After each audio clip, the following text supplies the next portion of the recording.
next episode of the Home Out Advantage Fantasy Wrestling Podcast. I am your host, Jacob Hughley, and I am joined by a host of guests today. As usual, Jack Mueller, Seth Gross, and then we have Earl from the Open Mat. So how are you doing today, Earl? Just doing great, hanging in there. Looking forward to getting into some fun matchups with you guys. Heck yeah, man. We're looking forward to it. This is like super cool project that I'm glad that we're doing because I don't know about Jack and Seth, but when I looked at it before, I think I kind of like saw like a line for like guys that I personally thought were, the best to never win it. And I was like, oh, okay, this will go by pretty easy. And then we ended up arguing for 2 hours earlier this week. So I think it's really cool. But how are you guys doing? Seth, how you doing? I'm doing good, man. Doing good. Excited to, good matchups today. And, things been going well for me. Awesome. I saw the boxing picture. Yeah. I don't know. We'll see. But, I just been playing. My buddy boxed a little bit. I like to put on the gloves and scrap with him a little bit. But, that was fun. Yeah. Cool. Jack, you still at the beach? Still at the beach, hanging out. Still bitter about Mike Poeta not being in the second round. It's fine. I saw someone said something on Twitter or Instagram, and they were upset about it too, and that made me feel a little better. So I've seen several people on social media. Gilman and Poeta are the ones that everybody's distraught about, obviously. And I mean, the Poeta one, like, yeah, it sucks, but like those are two. That's a crazy matchup right there. It had to pick somebody. And then, the Gilman one was the wrong choice, but we won't even talk about that anymore. I stand by it. I do too. Man. Like, I don't feel like it's that crazy. Guys are no, whatever. But the one that actually kind of got me a little heated was, I think last night I saw somebody like put on there how wrong and how bad we were for picking Lunas over Bo Jordan. I was like, okay. I saw that. Look, like, all right. First of all, we're talking about trying to get the best to never win it, right? So we're not talking about individual matchups. So I think the guy might have been talking like individual matchup, maybe. I don't know. But like either way, Mac Lunas had 2 undefeated seasons going into the NCAA tournament and was the favorite multiple times, whereas Bo was never the favorite to win. You know what I mean? Like, he was awesome. He was right there, but he wasn't ever the guy that was like the number one dude everybody was expecting to win. So, whatever. I think, are we recording? Like, are people going to hear? Okay. Yeah. I want people to hear this. My biggest issue with this sport is that no one knows anything before the era of flow. Mm-hmm. And it frustrates me so much. I can't talk to my own teammates, my college teammates, Division I athletes. They don't even know who Jake Percival is. They don't know who Eric Tannenbaum is. It's like, how are you in this sport and you don't know who some of the greatest people to do it are? Like, you know John Smith, you know Dan Gable, but you don't know, like, what Kenny Monday did. How do you not know Kenny Monday was a 3-time Olympian, 1-time champ, 1-time finalist? Like, go out, learn the sport, and then be able to have an educated conversation. Don't just insult people for choosing the right choice because you're uneducated. Sorry, I'm frustrated. It's fired me up ever since I was young. Start off with the fire, man. Let's go. I love it. Freaking fired up. I got an issue with people that don't want to learn. Yeah. Oh yeah. Well, like it's goes along with everybody on social media saying Colin Moore is going to win. They're all like, oh, it's Colin Moore. Like, dude, how much recency bias do you have? Like, do you know half of these other names? Because I'm sorry, but like, I mean, he might, who knows, but I'm not putting my money on Moore to win out of all these other dudes. So we'll see. But all right, let's just go ahead. Let's kick it off. Let's get started up at the top. And we have 4 people on today. So hopefully we don't split 2-2, but we do have the Twitter vote as well. So Jack, could you pull up the Twitter vote on your screen just to see it? I had to change locations, so I don't have my extra screen anymore. Click the wrong app. But we'll just go ahead and get started up at the top. Sam Hazewinkle versus John Trenge. Oh, man.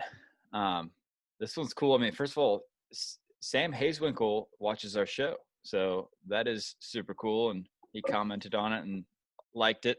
He said it was the best backhanded compliment he ever got to be the 1 seed of the best to never win it bracket. But I don't know. What are you guys seeing here? Is Seth? Where are you leaning? What do you think about these two guys? Well, for me, I mean, Hayeswinkle's going to be tough to beat in this bracket. I think he's definitely the 1 seed for a reason. Trench and Poeta was a crazy matchup, but I don't think that's quite the same deal here. I mean, I'm leaning Hayeswinkle right now for sure. Yeah. So we talked about Trench. Both of these guys are one-time finalists, right? And Trench lost to Kale, and Hayeswinkle. Who did Hayeswinkle lose to in the finals? Was it Donahoe? Donahoe. Yeah, Paul Donahoe. Yeah. So Donahoe. I mean, if you look at the finals, like obviously you lean more Kale, but at the same time, Hayeswinkle also placed third 3 times, and Trench was a 3-time All-American. I can't remember his other 2 places. 2-time finalist. He was a what? 2-time. He was a 2-time 2, finalist. 2, and 3. Yeah. Okay. He lost to Damian Hahn in the other one. That was the other one. Yeah. Okay. And he had the crazy, scary glasses. So, yeah, we got to take that into account. I think that might have slightly edged him ahead of Poeta. But yeah. Earl, what do you think about this? Well, I'm considerably older than Jack and Seth, so I can give a little better perspective on some of these older guys, and I'll give you a little more on both of them. So Sam, he had wins in 2 different years over the eventual NCAA champion at his weight class. As a freshman, he had beaten Jason Powell, who went on to win it 2004. As a senior, he majored Donahoe at the Big 12s and then lost to him 2 weeks later. So then looking at Trench, he actually didn't get to compete as a freshman at nationals or in the postseason because of his eye issues. And he had beat the eventual NCAA champion Mark Munoz from Oklahoma State and UFC, and then the runner-up Pat Quirk from Illinois. So that was probably his best chance to win it as a freshman. And Jack, you're talking about going back and looking through history. Check out John's finals with Damian Hahn. He was up by Trench was up by a point with about 15 seconds left. They go towards the edge of the mat. Hahn had both of his feet out of the circle, and if John just circles back to the center of the mat, he kills probably 2 or 3 seconds and probably coasts to a championship. But he pushes in instead. They get a restart, and Hahn has kind of a miraculous, like Jason Ness type Hail Mary to win it. So, that he was that close from winning that year as well. If I had to pick, the numbers go towards Hayeswinkle, but just from like the eyeball test, Trench has been like number 1 on my list for a long time in this category. So you're cool with Trench over Poeta first round? Yeah, but Poeta, I had him really close too. So that could have been a finals match. So seeing that in the first round, I was like, man, that's insane. I thought Trench was the right pick, but I really like Poeta too. And that's the other thing we've been getting all kinds of heat about is everybody's like, these C's are whack. And I mean, I kind of agree because looking at him like Poeta Trench, that's easily at the very least, that should be like a quarter semi. But, that's why it's fun too. If we went through here and just used our thoughts and beliefs to seed this bracket, then there wouldn't be many upsets, and it wouldn't be many fun, the fun matches would wait really until later rounds. I think it's kind of cool that we did it this way. That way every single round has these huge, awesome matches. And I mean, at the end of the day, the guy that we believe is going to win, so it is what it is. But I think that's a really strong case for Trench. I think one of the things that I read about him too is that year you're talking about where he was a freshman, where he didn't get to wrestle. You said he beat both the finalists. I think he also beat 6 or 7 out of the 8 All-Americans. It was crazy. He had beaten everybody that All-American basically. And then his senior year, he also beat the 2 finalists, Rochalt and Stender. He beat him at the national duels, and I think he beat Rochalt 2 times that senior year. Yeah. Jack, what are you thinking? Twitter poll has Hayeswinkle. I just want to throw that one in there. Okay. Man, I've always viewed Hayeswinkle as my guy to best to never win it. Just unreal statistics. Was always seeded very high. Had a great regular season. So he seeded 5-1-2-1. I mean, I remember when he lost to Donahoe. Because I was there. I was at Michigan, and it was pretty freaking I was hurting for him just because third, second. I've got to go Hayeswinkle, but I'm a little guy, so I'll go little guy bias on that one. He's the man, huge fan, so yeah.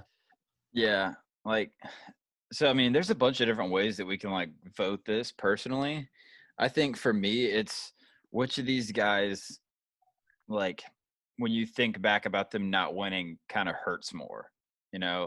That's where I kind of tend to go. Oh, so we got Jack's Hayeswinkle, Twitter's Hayeswinkle, and Seth. Did you say you were Hayeswinkle? I'm second guessing. It's going. I'm still trying to figure out here. I was trying to make my vote easier. And Earl, you said you had Trenge, right? Yeah, I'll go with Trenge. Oh man. Man, I'm gonna put the heat on you, but I'm going Trenge, man. After hearing what he did as a freshman, man, I love Hayeswinkle, man. I think what he's done is unreal, but man, those eye issues and the freaking doing that as a freshman is unbelievable. So the dudes that he's beat, I'm switching up. I got Trenge. How can you do this to me? Hayeswinkle has wins over Matt Valenti, Paul Donahoe, Angel Escobedo. You want to name it? Probably Troy Nickerson. You can probably name all the national champs from. Hey, did he have eye issues, bro? I don't know. I'll do it. Oh man. I mean, talk about good wins. Holy crap! I'm looking at them right now. They both got some crazy wins out here. You guys do realize that this pick would be a whole lot easier if Hayeswinkle had not commented on our stuff and is watching. Not like I'm going to change my pick, but God, man.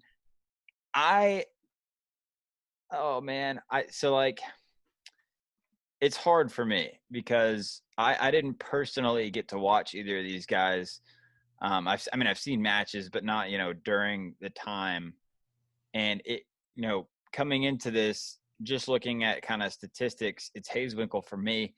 But thinking back about it now, I always leaned more, and I forgot earlier this episode, but I knew last episode we talked about Trenge being a 2-time finalist, losing to Hahn and Kale, I think is a big deal. And I think if you lean finalist, you lean Trenge. And then bringing back up that freshman year, I think that's a big, big deal to where he had a year that he didn't get to wrestle, that he basically beat everybody, there's something to be said for that. I hate myself. I'm going Trenge. I got to do it. Sorry. Uh-oh. Oh, I hate it. There? I'm going to get all kinds of crap for this, and I'm so sorry, but I gotta do it. Let's go. How angry is Jack right now is the real question. I'm about to scream. I'm that angry. Holy crap. Don't leave me in this position, man. No, it's gotta be that way. Clearly the best. Huh? He's clearly the best. So let me ask you this, Jack. If Trenge would have got third or better his freshman year, I would have still chosen Hayeswinkle. Why is that? Because he has better wins. I'm not going off losses. We're going wins too. He almost beat Damian Hahn in the NCAA finals. Yeah, but he beat both finals. Hayeswinkle lost in overtime. to a guy that he majored for. Jack, we just got through talking about how he had beaten literally like every single dude in all these brackets. Like the year that he didn't get to go, he beat all of them. 2,125 weight classes. Coleman Scott's getting 8th. Coleman Scott is getting 8th place in these weight classes. Yeah, but Coleman Scott was probably a freshman or young the year he got 8th. Okay, I'll keep going. Angel has to be the place top 5. Matt Valenti gets 5th. 2-time NCAA champ Matt Valenti. He beat Ness in the semis, majored him 10-0. Yeah, Jason Ness. Oh my gosh, he beats Nick Simmons every year. He gets 3rd. See, Jacob, isn't this good? We're leading off with this one instead of saving it for the end. You get Salty Jack for the rest of the. Oh my gosh. No, honestly, that's the best way to do it because then Salty Jack gets we get some good takes from him later. It's better to have him pissed off. Oh man, I hate it. I really don't like saying it. I really, really don't because again, I think this is one that could be a semi or a final match. But I mean, dude. When I was ranking it, this would have been at the bottom of my list. Oh man. Well, I guess we could just move on, unless anybody else wants to change their vote. But I'm sticking with it. Oh my God. I'm sticking with it. All right, next one coming up. We've got number 24, Nick Simmons. Number 8, Jake Percival. Jack, are you okay? Talk about this one now because you were gung ho for both these guys last episode. Oh my gosh. Okay, Jake Percival, 4th, 5th, 2nd, 3rd. Started out at 149 the first 2 years. Was in some pretty loaded weight classes with Jesse Jansen, those guys. Ryan Bertine lost to Matt Gentry from Stanford in the finals. Joe Johnson was in his weight. Ryan Bertine, as I mentioned. Alex Tirapelli. So that kind of era of 157, 149. Nick Simmons, 4-time All-American, 7th, 4th, 4th, 3rd, was seeded 5th, 2nd, 1st. Both years he took 4th. He got beat by Sam Hazewinkle. And the year that he got 3rd, he bumped up to 133. And let me see who he lost to real quick. Is it this year? Coleman Scott, the guy who Hazewinkle beat. And then Coleman Scott lost to Matt Valenti, who also Sam Hazewinkle beat. So you got like the monotone. So Sam Hazewinkle beat the top 3 at 133 in 2007. All right, I'll forget it. I'll leave it in the past. But those are your 2 guys. All right, I'll start it off because I'm not going last again. Screw that. I'm going to go Nick Simmons. I think the statistics kind of lean Nick Simmons and the guys that were in his weight class that he both beat and lost to. I think he had really, really good competition and was right there with all those guys every year. And so I'm going to go Simmons because I want to go first. I'm not going last this time. Screw that. I think we leave Jack to last and let him see how it feels. But all right, who else has got something? Anybody else have any good or a lean in away? Earl, what's your take on these guys? I can give you some information on both of them. So Percival, did you guys watch that ESPN documentary on Iowa from, I don't know, when was it? I think it was the season, because Jake Percival was a freshman that year. He was, I think, the 8 or 9 seed, and he ended up beating Mike Zadek, who was the undefeated number 1 seed in the quarters. He beat him by 14 points, and it was one of these, just think of it on paper, freshman from Ohio, senior undefeated guy from Iowa, one of these things nobody saw coming. And so that was kind of his signature win for his career. Simmons, 3-time Big Ten champion. For this time period that you guys are looking at, only 3 guys have captured 3 Big Ten titles and not won an NCAA title. One of them is Colin Moore, and the other is Ryan Chirella and Nick Simmons. Yeah. Simmons also has 3 Midlands titles. Midlands was, kind of a different tournament at that point in time. His senior year, he started off with a win over Matt Valeni, who had won the title the year before. He beat him at the Michigan State Open, and then he beat Coleman Scott in the dual meet. So he ended up beating both of the finalists, even though he did not make the finals that year or any year. So that's a little bit on both guys. If I had to pick someone, it would be Simmons. I guess I do have to pick someone. So I'll pick Simmons. He was a reason, like, Joe Dubuque never made a Big Ten final. He beat Dubuque's junior year, and I think the Big Ten semis. He beat Kyle Ott a bunch of times, who was also a really good lightweight for Illinois. And he was seeded first twice going into NCAA. So I'm going to go with Simmons. Yeah, so I'm going to go Simmons as well. Just a guy that was always there, put a great regular season together, and then just couldn't get it done at Nationals, I guess. But very prevalent on the freestyle circuit as well. Just someone that has always been awesome. So a strangler it is. Yeah. All right. So that's 3 already for Simmons. You said the Twitter poll is leaning which way? Simmons. Cool. Seth, it's already decided, but what was your pick anyways? Yeah, this is another one. I mean, I'm up in the air about a lot of these, but I was going to go Percival with this just based on the fact that Simmons never made a finals, and Percival did. And I didn't know about that match his freshman year, actually. I didn't know that one, but that was pretty crazy. But he made the finals, and I think that making the finals is a big deal, and the best never win it. So I'm going to go with Percival, not that it matters at this point. But yeah. Cool. So we got we've set up a Trenge Simmons quarterfinal. That's going to be a good one. That's another reason for Jack to get salty again next time. But let's just go down to the bottom. So we have our next matchup, which is a big one that I'm excited to talk about, is Tyler Caldwell versus Adam Kuhn. So, I mean, obviously this is one of the reasons why we're not talking about actual matchups, right? Because Adam Kuhn is a giant man compared to anybody. But we're talking about, which of these guys is the best that didn't win a title. So this is another huge match. What are you guys' thoughts? Jack, do you have any thoughts on this one? Yeah. I don't know, man. I've always thought Tyler Caldwell was awesome.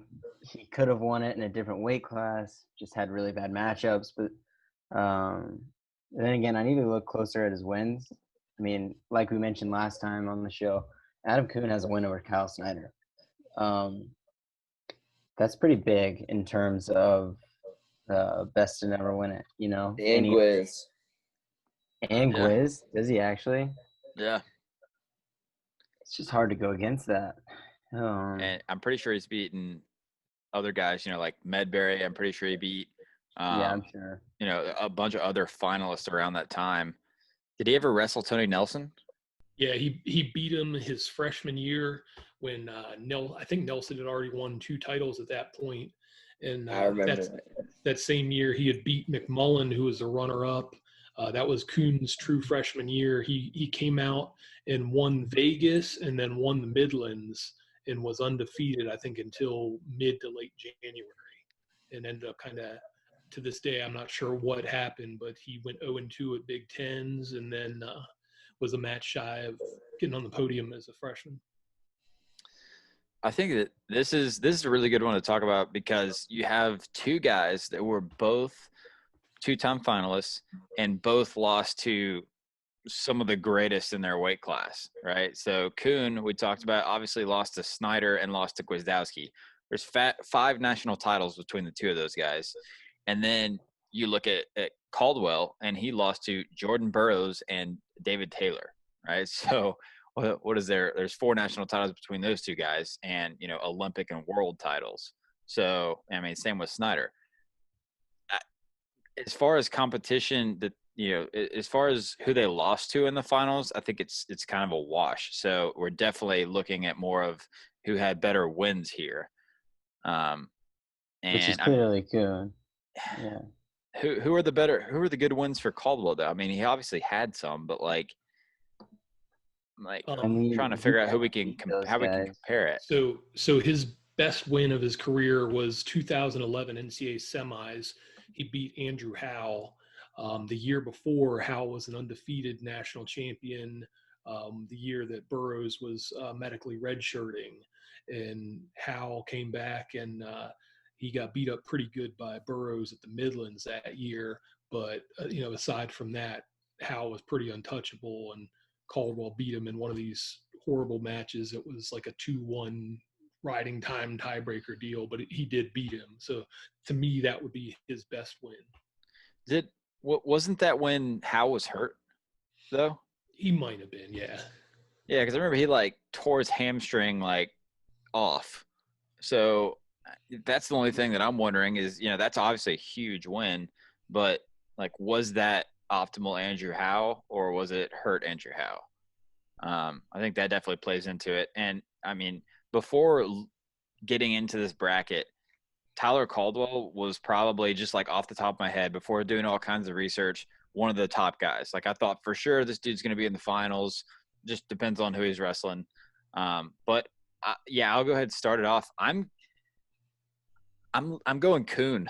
I think, like we said, I think that it's kind of a matchup thing for Caldwell. I think Caldwell beats a lot of these dudes in this bracket, but you're matching up a guy against a guy that kind of takes the pros of Caldwell away, right? The pros of picking Caldwell are his guys that he ran into. Like the dudes that stood in his way for national titles are some of the best to ever do it. But you can say the same thing about Kuhn, right? And so that kind of like neutralizes that thing, that bonus that we think for picking Caldwell.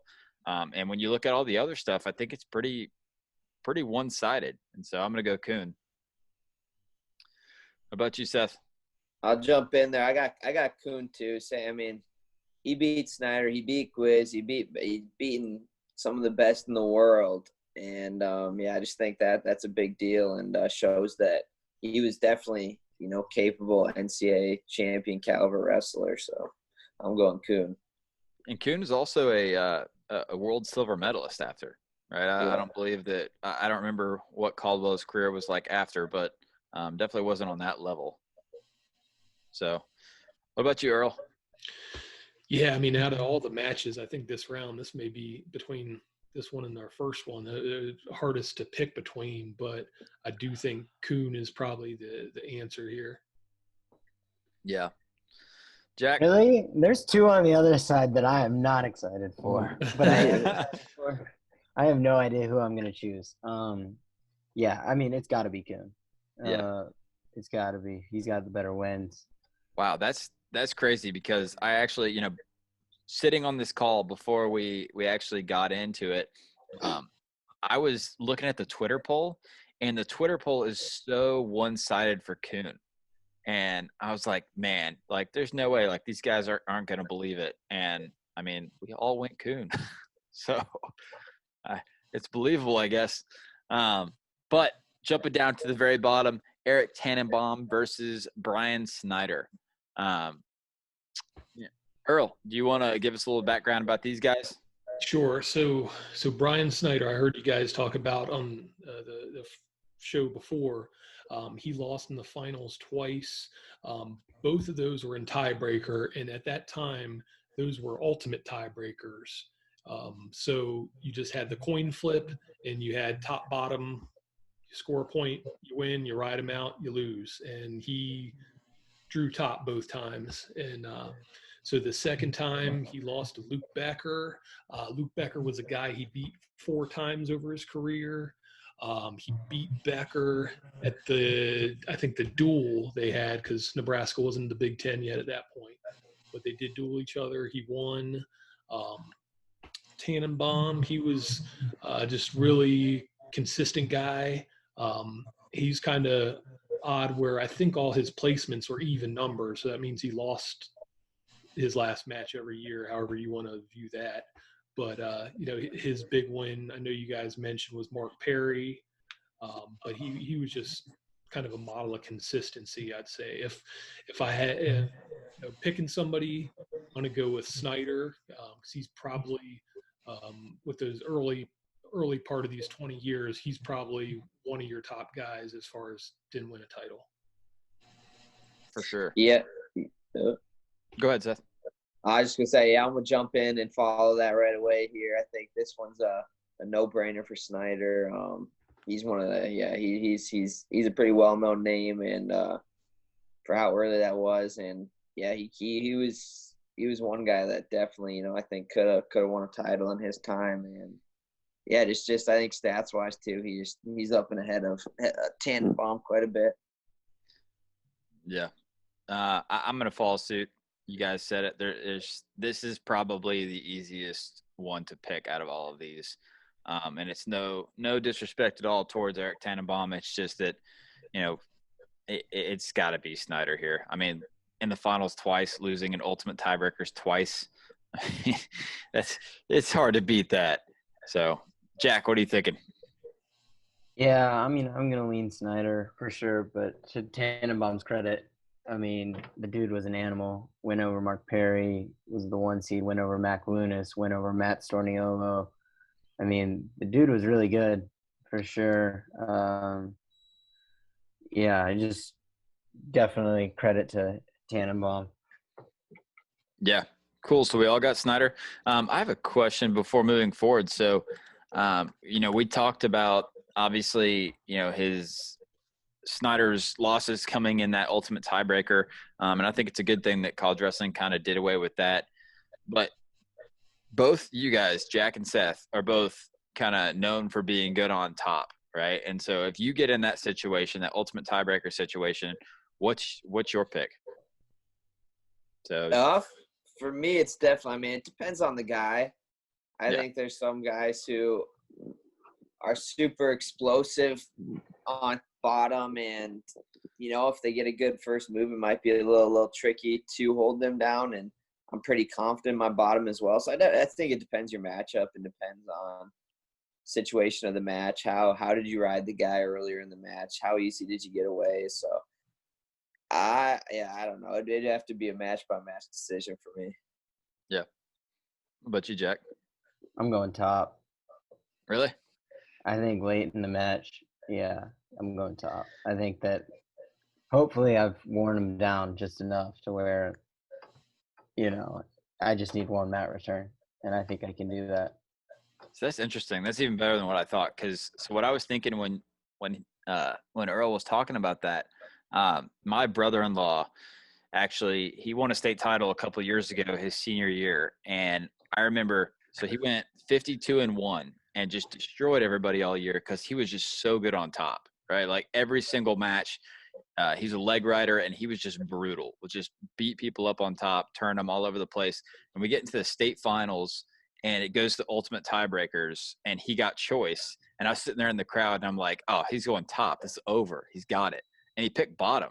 And I was like, wait, what? Like, I don't understand this. But, I think that in that position, I'm interested because you guys said differently. Like, it makes sense now looking back because he was able to get out. But, it's for, a state title, a national title, whatever. You're on bottom. Like, there's got to just be, an extra jolt, right? Like an extra, I don't know. I'm interested to hear that from you guys, because I would think in that position you could really, power yourself a little bit more, I don't know. Yeah. I think tiebreakers, not ultimate tiebreakers, but tiebreakers I'm taking down for sure, because everyone's going to take down. So I know I'm going to get a chance on top next 30 seconds. Yeah. But ultimate, I just need to ride him for 30 seconds, and there's no stalling where you're getting counted on the leg. I feel like it's hard to get out in that situation. Yeah. I could probably stand up with them too, and they're not going to give me stalling there either in that time. I think it's top for me. Very cool. Yeah. All right. So let's move on. So we got one side of the bracket set. We got the quarterfinals on one side, Trench versus Simmons, Kuhn versus Snyder. And on the other side, we're going to start off with Mike McMullen versus Chris Flieger. So McMullen's our 2 seed, Flieger's our 15 seed. McMullen, it's kind of similar, very similar statistics to Hayeswinkle. I think he went 3-2, 3-3. I know the numbers are correct. I don't know if the order's correct. But yeah, I mean, he's always talked about as one of the best guys to never do it. Every single time you hear a conversation come up on one of these shows, his name is definitely thrown out there. Chris Flieger, I don't know too much about. So Earl, could you tell us a little bit about Flieger? Yeah, so he was a stud out of Pennsylvania, wrestled for Purdue, lost to Stephen Abbas in the NCAA semis his freshman year. His sophomore year went undefeated into the NCAA finals as a top seed, then lost to Travis Lee. His junior year, I think he took an Olympic red shirt, and then he was academically ineligible the next year mid-semester. So he was undefeated like, December, January, and then ineligible. So that's why he's a 3-time All-American. Another fun situation to look up, the NCAA quarters his senior year against Mac Ryder from Minnesota. This was kind of like your Thomas Gilman, Alan Water situation. Ryder was on top of him. They stand up. And I'm sorry, no, Flieger was on top of him. They stand up. He's kind of hanging off the side, and Ryder kind of drills him into the mat. And Flieger hurts his ribs, can't continue. So he advances because there's a penalty point called. Like this, if Twitter was around at that point, this was like, Austin DeSanto meltdown. Like when people were talking about Austin DeSanto, that's what like Minnesota fans were, so mad about this match. And he ends up in the semis that night going, Flieger beats the heck out of Sean Bunch to make the finals. And he lost to Matt Valeni. Some years later, I talked to Valeni, and he basically said that Flieger was that dude that you wanted on the other side of the bracket. Like, I don't know if you guys have wrestled anybody like that, but, he said he's the guy that can embarrass you. And I think at some point he did major Valeni.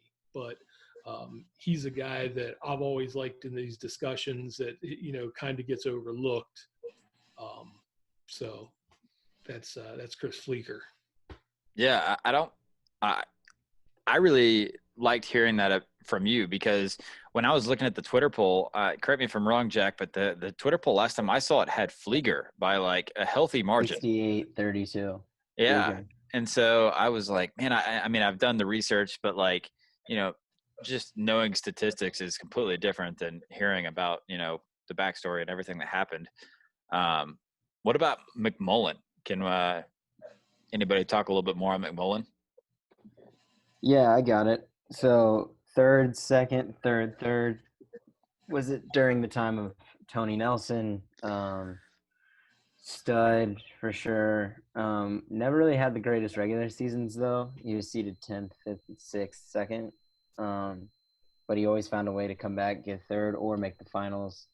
The year he made the finals, he lost to Tony Nelson.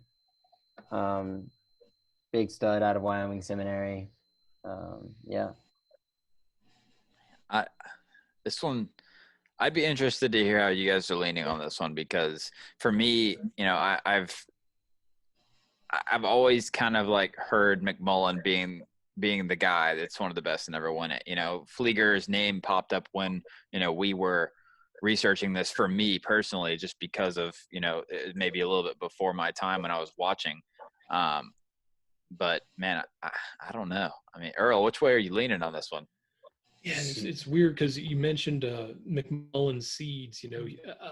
I think you guys were alluding to earlier. He was never, to me at least, he was never viewed as like that guy that was going to win the title. He ended up having some great finishes. He won the Big Ten as a senior, and that was his first like major collegiate tournament win. Like he didn't win the Midlands or anything like that. So I would probably tend to lean towards Flieger, but again, this is another one where the numbers definitely McMullen is kind of your favorite. Yeah. So all right. Well, we got Twitter and we got Earl going Flieger. Seth, you're smirking, so you're going next. I'm gonna go Flieger too, man. I think that. Yeah, I mean, I don't know. I think McMullen's a beast, and what he did was amazing. But I was never shocked that I got to watch him a little bit, and I was never shocked that he didn't win a title. And I don't think that Tony Nelson's a beast. I watched him growing up being a Minnesota guy, and yeah, I mean, I just think that I don't think that he has it. And McMullen has any huge wins that I can recall. I mean, correct me if I'm wrong, but where Flieger. I mean, he's beat a lot of good dudes, and yeah, I'm leaning Flieger. I'm gonna go with him. All right, Jack. Yeah, I'm gonna go Flieger as well. I think just looking at it, McMullen's best win was Don Bradley in the semifinals at NCAA's. But I mean, everyone that I kind of like respected when I posted these brackets, they were like, wow, Chris Flieger's 15 seed. Wow, Chris Flieger's 15 seed. I wanted to find out. I wanted to know what happened the year that he didn't wrestle, because there was 2 years in between. He was one of the tricky guys that I almost missed, because it goes it's like 2003, 2004, and then, or no, it's 2002, 2003, and then like 2006 is the next time he wrestles. And so there's like a 2-year span where I like, wait, I've seen this name before. I had to go back, look at it, just because thought I was losing my mind. Lost to Travis Lee, like one of the guys that I think was an inspiration to me as a wrestler.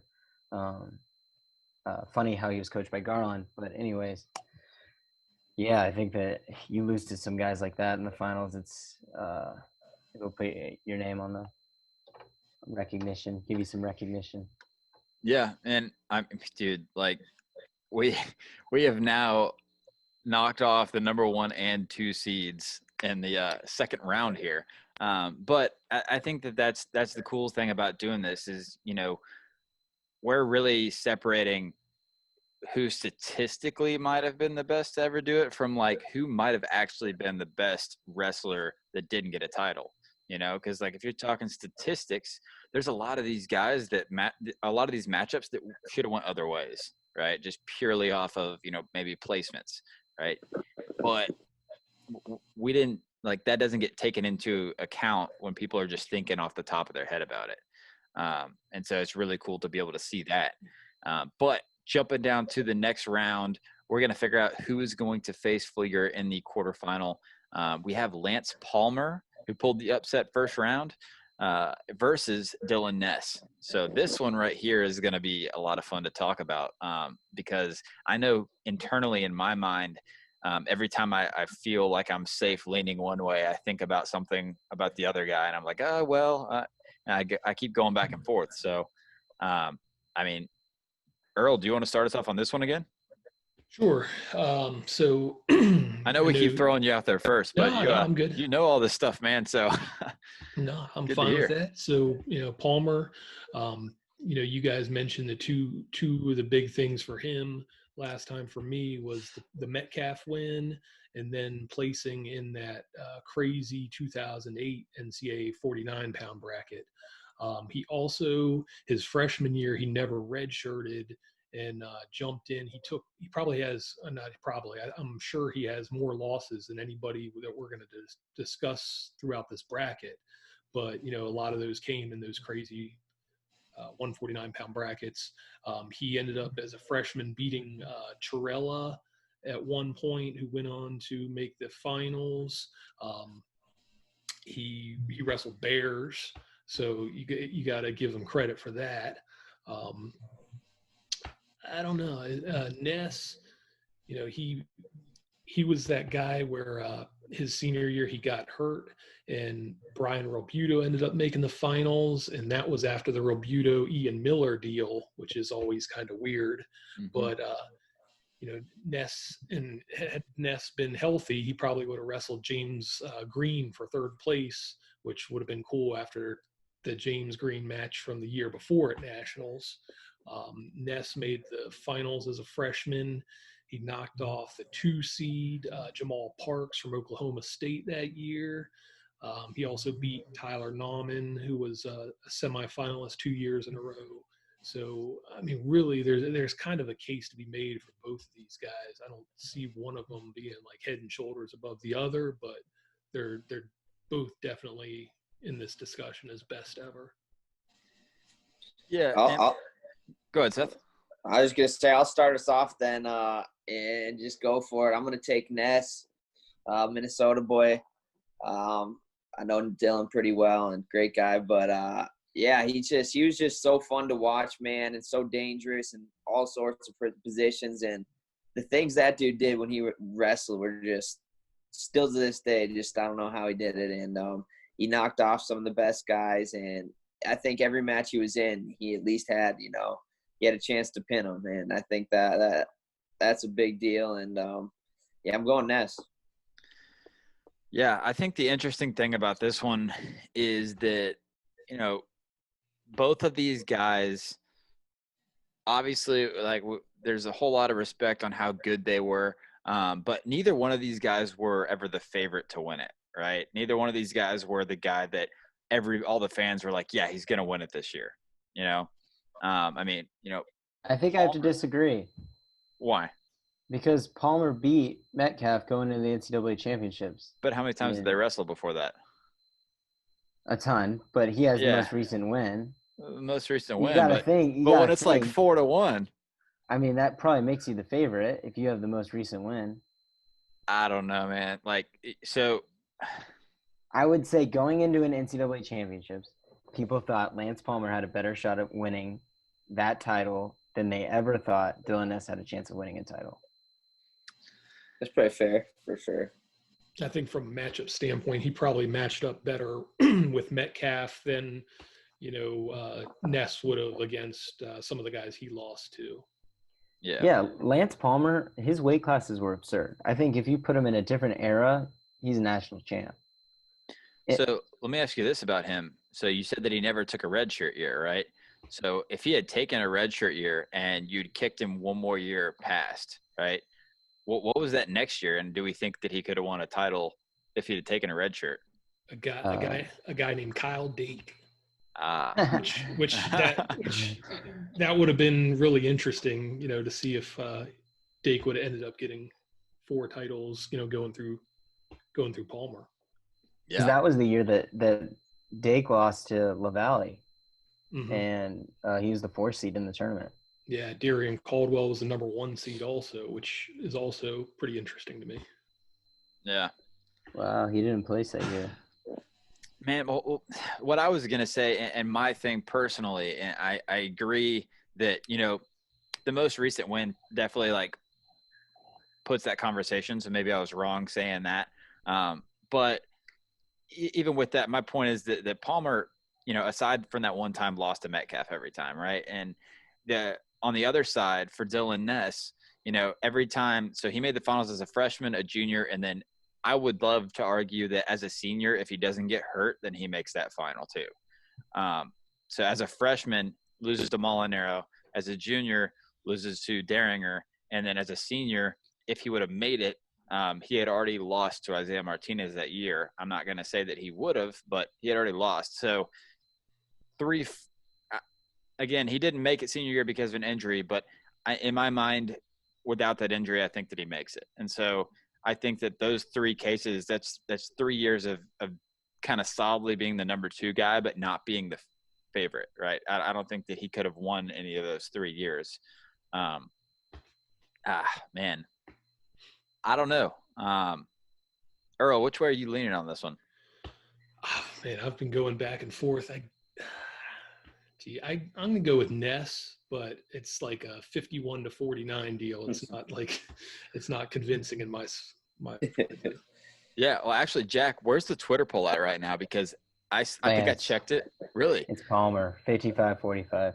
I checked it probably 5 times, and every time that I checked it, it was 50-50.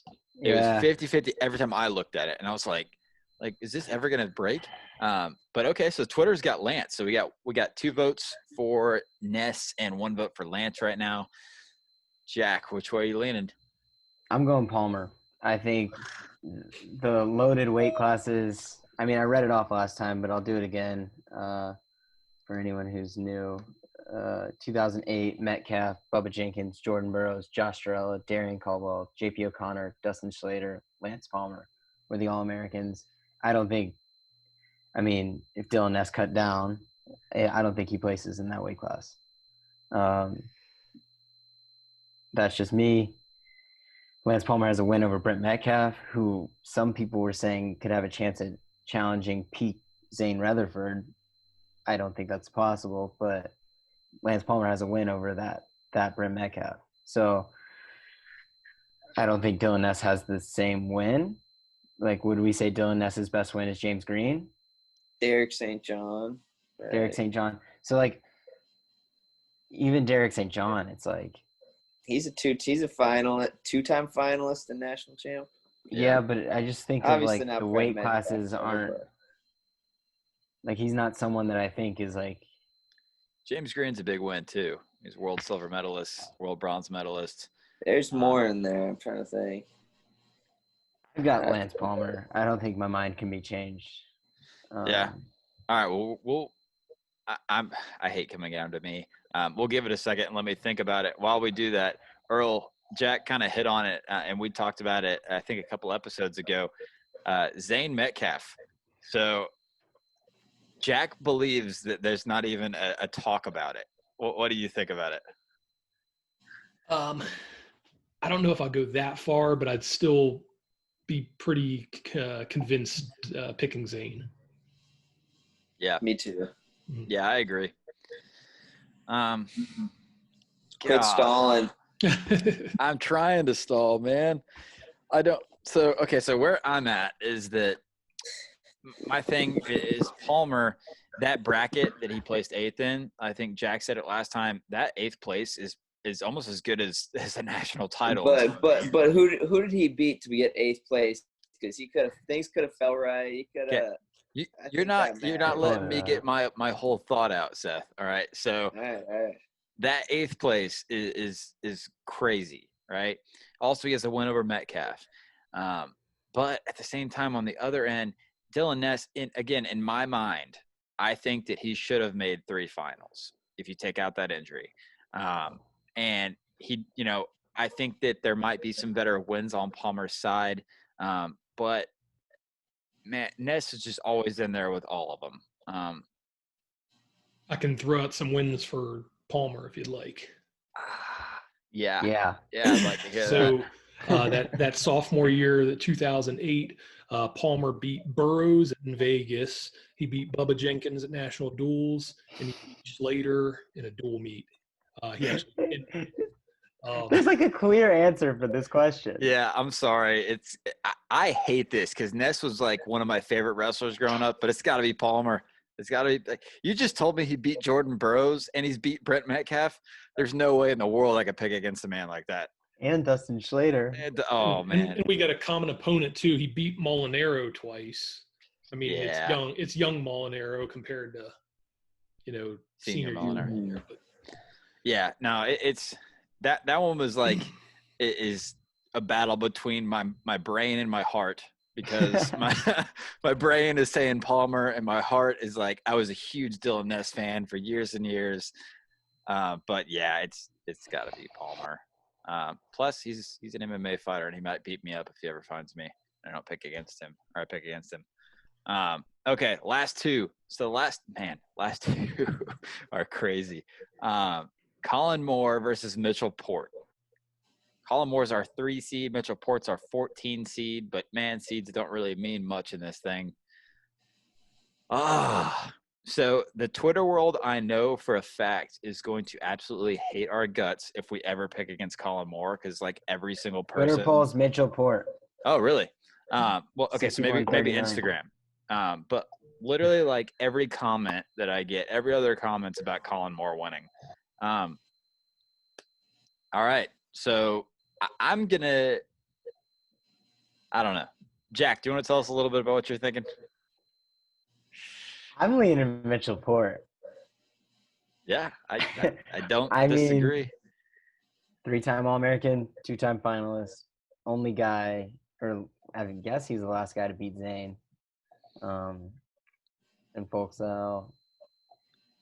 I mean, are him and talk about putting Stieber a guy at a different time and see if he gets a national title. This is like the one guy you want to see. Stieber, Zane. Who else has he lost? Did he lose to Stieber both times in the finals, or who did he lose to? Stieber and Kendrick Maple, I think. Kendrick Maple was hot that year. He wasn't getting touched by anyone. Well, what I was thinking is Stieber and Port the only two guys to ever beat Zane? I think it might be. I don't think anybody else ever beat Zane. Man, yeah. So I don't know. Earl, you want to give us a little bit of background on these guys or your thoughts? Okay, so Moore, it's really crazy just because the way everything ended this year. But my stat I like for him is he's got 11, I think either 10 or 11 career losses, and only one of those came to a guy that didn't finish in the top 3 at nationals that same year. Now you can kind of put however you want to view the Kyle Connell losses, but the guy did place 3rd, so there's that. The only other loss was to Anthony Cassar when he was a 97-pounder and didn't wrestle in the postseason. So even that one is champ. Yeah. So, and like I said with Simmons, Moore is a 3-time Big Ten champion. There's only been 3 of them in the past 20 years that didn't win NCAA titles. So then turning our attention to Port, he knocked off undefeated Hunter Stieber in the 2013 semis before he wrestled Maple. He also beat Devin Carter his senior season. You talked about the Rutherford wins. I don't know. I'm hard pressed to go against Moore. It might be a recency bias, but Port's pretty good, but I'm gonna go with Moore. Yeah, I mean, I think. Oh man, it's hard with Moore. So I was thinking about it last night, and right off the top of my head, I think obviously he was the 1 seed this year. He probably would have won it, but like for some reason in my head, and a lot of other people, I think we kind of think, oh, maybe he doesn't perform at the NCAA tournament, but then that's not the case, right? So I think that Connell match kind of like it made a big splash in my view and a lot of people's views of him at the NCAA tournament. For some reason, I think that he gets a little bit more flack than he deserves for it, because when I thought back about it, freshman Colin Moore made the semifinals, and who did he lose to? Is either Jaden or Snyder, or may have been Brett Farr. He couldn't have lost to Snyder. Farr. Okay, it was Farr. He lost to Farr. But then, he obviously the situation happened his sophomore year. He's the 1 seed and he gets pinned. But junior year, if your name's not Bo Nickel, he destroys everybody.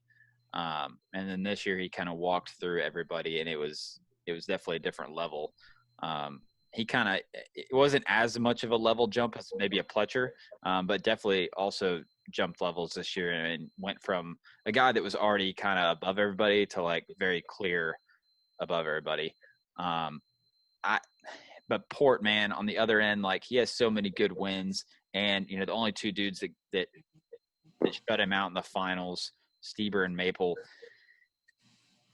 I'm gonna lean Port here.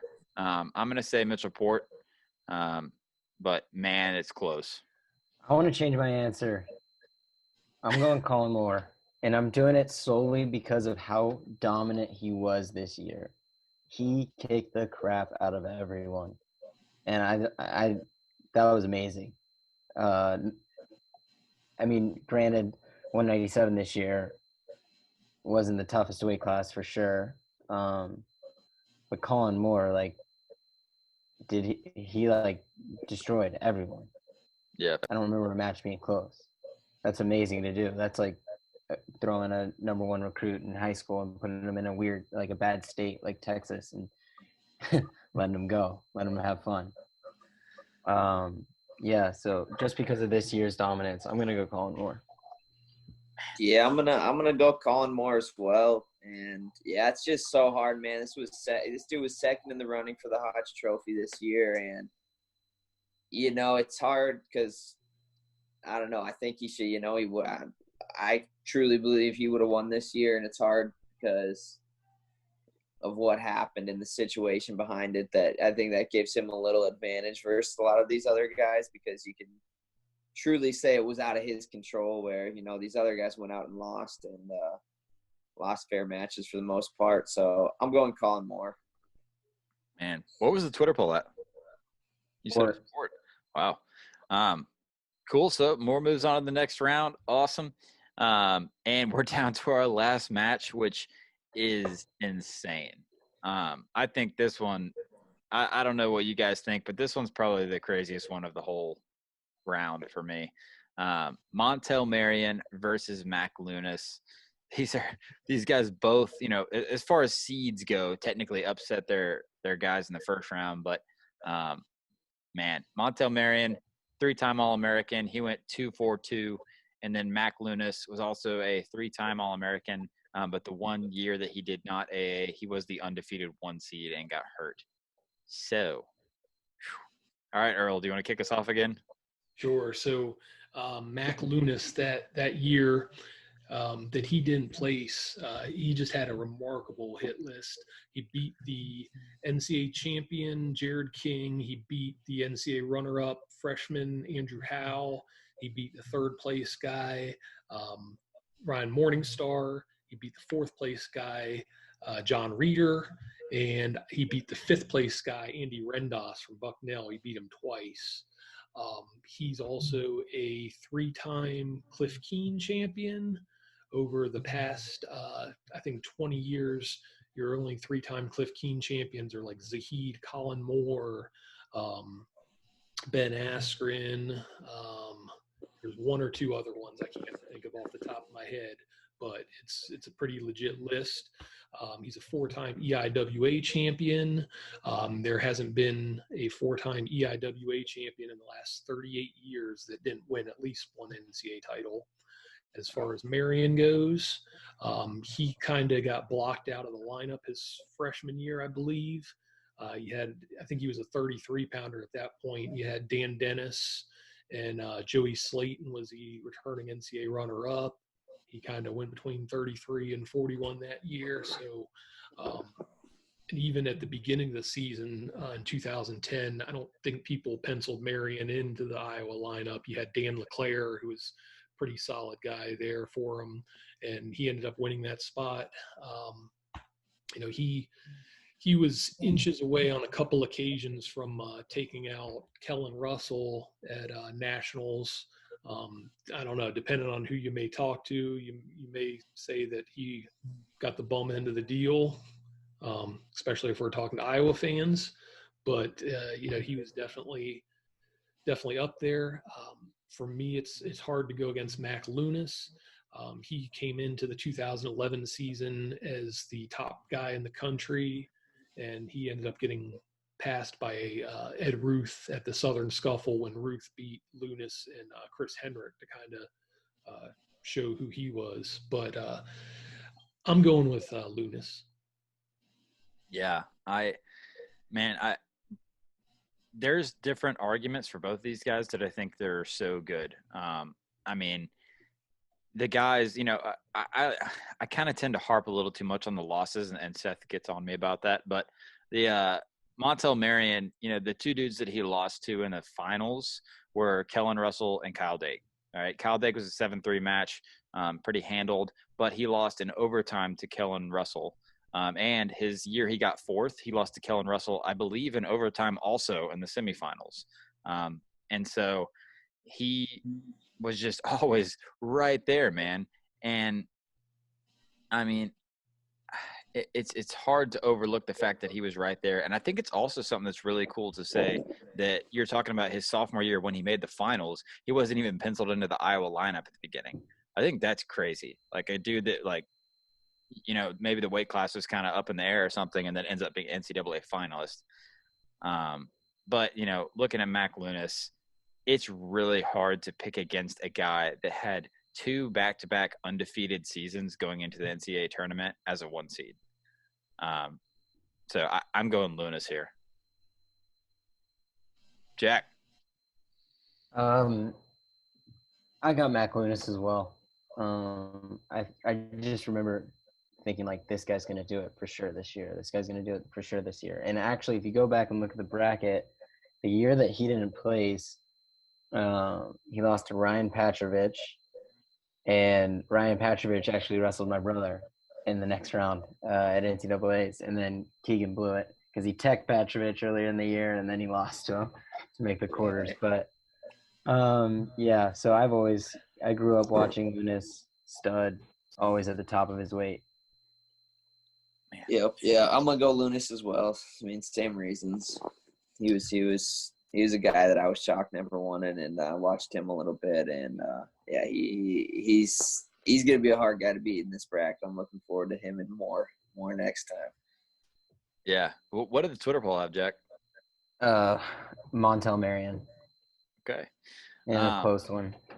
Yeah. Well, man, these matches are gonna be crazy. I think that it's like, man, it really is getting really hard. Because some of these guys that we're picking past, like we all picked Lunas right here. And again, Montel Marion, Mitchell Port, who's the other one? Like Caldwell, Hayeswinkle, obviously. Like half of these dudes, I feel like we could put in other matches and would knock some of these guys out. So, man, I'm really excited to get into this next round, next episode. This was a lot of fun. Thanks so much, Earl, for coming on. We really appreciate it. I think it was cool having you on because it was like a podcast inside a podcast. Just letting you go first and listening to everything you had to say. Yeah. But we really appreciate you coming on, man. Yeah, man. For whatever reason, I've studied this topic kind of extensively over the years. So if I have a little bit of a wheelhouse, maybe this is it. So I have a lot of fun, and I was excited when initially I saw you post the bracket and say you're going to talk about this.